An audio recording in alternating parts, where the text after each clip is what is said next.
Na ni Kenya jamani. Jamani Kenya jamani.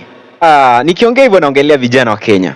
Sasa hii wako na another level na different world. Kila kijana sasa hivi anatamani maisha ya A level. Inamaanisha nini? Yaani kila mtu sasa hivi anang'ang'ana kweli kweli ile kujifanya tajiri mtajika. Na ndio maana wameishia wa vijana, ama sisi kama vijana tumeishia kuiga mifano ambayo labda kwa kiwango fulani si sahihi. Lakini sijui una maoni gani. Lakini leo nina bwana Robert, ama nina mgeni hapa, napenda ajitambulishe. Sasa mwenzangu tunakuita nani? Kwa majina naitwa Robert Magata. Bwana Robert Magata, karibu. Hii ni MC Alpha Media.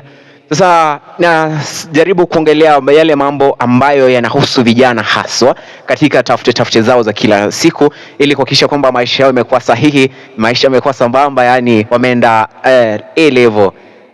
Na ningependa kabla ya tuanze majadiliano siku ya leo, niwashirikishe katika kipengee kimoja ama beti la shairi fulani hapa. Anasema, naam, uzee usicheke, sema ujana ni moshi, kubaleha mvuke muda mfupi uishi, mzaa sidanganyike na hizo zenu nakshi, utamu wa asali ushia mdomoni. Na maanisha kwamba utamu wa asali ushia mdomoni.